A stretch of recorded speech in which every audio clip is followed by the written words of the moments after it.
네, 이번 코너는 취재 파일입니다. 관심사가 큰 경제 이슈를 하나 골라 심층적으로 파헤쳐봅니다. 네, 도널드 트럼프 미국 대통령이 공식 취임해서 두 번째 임기를 시작했습니다. 취임식에서 트럼프 대통령이 어떤 메시지를 전했는지, 그리고 트럼프 2기 행정부가 세계 경제와 금융시장에 미칠 영향은 무엇인지 국제경제부 강수지 기자와 함께 하나하나 짚어보겠습니다. 네, 어서 오십시오. 안녕하세요. 네, 트럼프 대통령이 지금 4년 만에 백악관으로 복귀한 거죠. 그렇죠. 네. 이 트럼프 대통령의 임기는 한국 시간으로 새벽 2시 취임식과 함께 시작이 됐습니다. 네. 그는 미국은 세태가 끝났다, 이제 함흥기가 다시 시작될 것이다 라고 선언하면서 미국 우선주의를 재확인했습니다. 네. 이 취임사에서 가장 많이 사용한 단어가 바로 아메리카인데요. 이 취임사 하나에 41차례가 사용이 됐습니다. 네.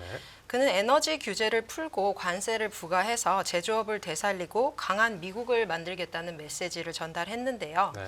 또 취임사에서 말하지는 않았지만 오는 2월부터 캐나다와 멕시코에 25% 관세 부과를 할 수 있다고도 언급했습니다. 네. 이 트럼프는 고물가의 주범으로 바이든 정부의 과도한 재정 지출과 비싼 에너지 가격을 꼽았는데요.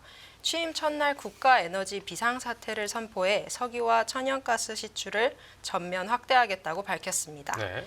금융시장에서도 이날 미국 주식과 채권 시장이 휴장한 가운데 달러 인덱스가 간밤 관세 정책 보류로 108선까지 급락을 했고요. 네. 미국 주가지수 선물도 대체로 상승세를 보였습니다. 네, 역시나 그러니까 미국 우선주의에 대해서도 강력한 의지를 내비쳤는데, 그래도 정책 중에서 관세 부분이 가장 논란이 됐었는데 정작 취임사에서는 빠졌습니다. 그래도 계속 추진해 나간다 이렇게 봐야겠죠. 네, 그렇죠. 보호무역 기조 자체는 유지가 되고 있습니다. 네. 이날 새로운 관세 계획을 밝히지는 않았지만요. 지난 11월에 언급했던 캐나다와 멕시코 관세 부과를 다음 달부터 이제 시행을 할 수 있다고 했고요. 예. 또 미중 무역 협정에 대한 중국의 준수 여부도 평가를 해서 이 내용이 변경이 필요한지도 확인할 것이라는 내용이 포함이 됐습니다. 네. 이 캐나다와 멕시코는 이미 미국의 보복 관세 방침을 세운 상태라서 실제 관세가 실현된다면 무역 질서에도 혼란이 발생할 전망입니다. 네. 특히 지난주 트럼프 대통령은 자신의 취임일에 맞춰서 대외수입청이라는 관세 징수 기구를 설립하겠다고 했는데요. 이날 취임사에서도 언급하면서 외국에서 막대한 양의 돈이 미국의 국고로 들어올 것이라고 강조했습니다. 네. 또 세계은행은 관세 부과가 현실이 될 경우 올해 세계 경제 성장률이 2.7%에서 2.4%로 둔화될 수 있다고도 경고했습니다. 네. 이 한국 수출도 영향을 받을 텐데요. 이 산업연구원은 전방위 관세 부과 시 한국은 미국 수출이 최대 13% 줄어들고 그중에서도 반도체 수출이 8% 넘게 감소할 것이라고 전망했습니다. 네, 이 취임식에서 관세 정책 발표를 이제 보류한 것도 그렇고 일각에서는 실제 관세 부과까지 가지 않을 거라는 기대감도 나온다고요. 네, 그렇습니다. 트럼프 행정부가 지난 1기 때처럼 관세를 협상의 수단으로서만 사용할 것이라는 기대가 있는데요. 네. 왜냐하면 글로벌 공급망 불안과 고율의 관세가 미국에도 좋을 게 없기 때문입니다. 네. 이 미국의 수입품 가격이 높아지면 부담은 고스란히 미국의 소비자들에게로 전가되는데요. 네. 그뿐만 아니라 미국에서 겨우 잡혀가던 인플레이션도 다시 자극할 우려가 있습니다. 이는 연방준비제도의 금리 인하 기대를 낮춰서 기업과 경제, 금융시장에도 모두 악재로 작용할 수 있습니다. 네, 또 지금 미국 새 정부가 이 경제 활성화 차원에서 돈도 시원하게 풀기로 했습니다. 네, 그렇죠. 이 트럼프 대통령이 경제 성장 촉진 수단으로 내세우는 것이 대규모 인프라 투자와 법인세 추가 감면인데요. 네. 인프라 투자 확대는 정부가 이제 자금을 쏟아 부어서 고용을 늘리고 경제를 좀 활성화한다는 뜻이고, 예. 이 법인세 감면은 세입이 줄어든다는 뜻이라서 결국엔 정부가 돈을 더 많이 쓰고 적게 걷게 되는 구조가 됩니다. 네네. 이러한 국가재정 부족을 트럼프 행정부에서는 국채 발행으로 충당할 것으로 예상이 됩니다. 말씀해주신 대로 지금 미국 재정이 적자를 보고 있는 상황인데 구체적인 적자 폭이 얼마나 되죠?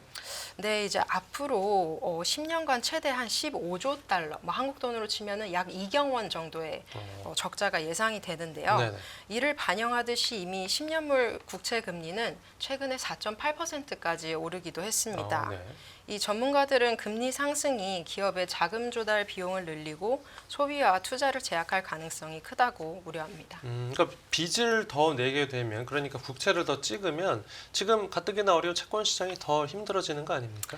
그렇죠. 이제 뭐 채권 시장은 이미 재정 지출 확대와 뭐 관세 정책 그리고 연준의 금리 인하 속도 조절 등을 상당히 반영을 한 것으로 보이기는 합니다. 네네. 그러나 앞으로 이제 트럼프 행정부에서 국채를 얼마나 발행할지 그리고 그로 인해 물가가 얼마나 상승할지에 따라서 채권 금리가 추가로 상승할 가능성도 여전한데요. 네. 지난 11월 대선 당시만 해도 4.3% 수준이었던 10년물 금리가요. 네. 2, 3개월 만에 지금 4.8%에 도달을 했거든요. 이제 1년 3개월 만에 가장 높은 수준인데 전문가들은 이 10년물 금리가 5%를 넘길 경우에 미국 경제 전반에 부담을 줄 수 있다고 경고합니다. 네. 네.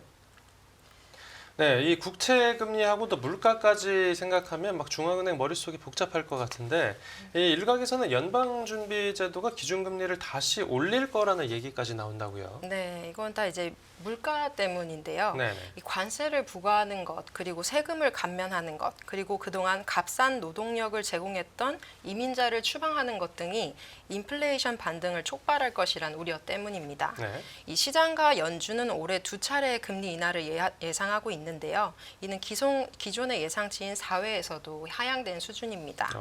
또 일부 투자은행들은 올해 금리 인하가 아예 없을 것이라고도 전망을 하고 있는데요. 네. 뱅크 오브 아메리카는 연준의 금리 인하 사이클이 이제 끝났다. 올해 기본 시나리오는 동결이다. 이렇게 얘기하기도 했습니다. 네. 또 JP 모건과 골드만삭스는 올해 첫 금리 인하 시점을 3월에서 6월로, 시티는 1월에서 5월로 조정을 했습니다. 그래서 달러화가 앞으로 더 강세를 보일 거란 전망도 나온 거고요. 네, 그렇죠. 달러 인덱스가 최근에 110선을 넘어섰는데요. 2년 4개월 만에 이제 최고치를 다시 기록을 한 거거든요. 네. 근데 이날은 트럼프가 새로운 관세 정책을 좀 보류하면서 다시 108선으로 일부 되돌림이 나타나긴 했습니다. 네네. 근데 대부분의 전문가들은 이제 달러 강세가 올해 유지될 가능성이 크다고 보고 있는데요. 또 일부에서는 트럼프의 정책이 달러와의 양방향으로 영향을 미치는 만큼 좀 섣불리 예측하기는 어렵다는 분석도 있습니다. 네. 네. 그 관세가 달러 강세로 이어질 수는 있지만 이 장기적으로는 수출입 감소 그리고 경제 둔화를 초래할 수 있기 때문입니다. 네. 또 이어서 이제 주식 시장 영향도 살펴보면 지금 미국 주가 전망은 어떻게 나오고 있죠? 네, 일단 미국 증시가 간밤에 휴장을 한 가운데서도 아시아 시장에서는 좀 혼조세를 보였습니다. 네네. 약간 상승하는 모습을 보였는데요. 예. 그래도 빅테크와 뭐 에너지, 제조업 이런 정책 지원이 예상되는 곳에서는 기대가 여전히 높은 상황입니다. 예. 팩트셋에 따르면 S&P 500 기업들은 올해 실적이 평균 15% 상승할 것으로 내다봤는데요. 네. 이날 취임식에서 뭐 메타와 테슬라, 구글 등 빅테크 CEO들의 자리 배치가 시장의 기대를 또 특히 자극했습니다. 이들이 트럼프 가족의 바로 뒷좌석에 앉아서 행정부의 강요들보다 좀 앞자리를 차지했기 때문인데요. 예. 어쨌든 전문가들은 트럼프의 정책이 단기적으로 증시에 긍정적인 영향을 줄 수는 있지만 장기적으로는 소비 둔화 그리고 기업의 비용 증가로 이어질 수 있다고 우려하고 있습니다. 네, 그리고 주식과 같이 이제 위험 자산으로 같이 분류되는 비트코인 같은 경우에는 반대로 주춤했고요. 네, 그렇죠. 사실 어제 취임식을 앞두고 아시아 시장에서 비트코인이 사상 최고치를 기록했습니다. 네. 이게 뭐 기대를 미리 선반영한 건데요. 취임 연설에서 트럼프가 막상 암호화폐 관련해서 별다른 언급을 하지 않으면서 실망 매물이 나온 것으로 보입니다. 네. 이 베팅 사이트인 폴리마켓에서는 트럼프 취임 후 100일 이내에 국가 전략적 비트코인 비축 이걸 시작할 가능성을 60%로 반영하고 있다가 하루 만에 40%로 하락하기도 했습니다. 예.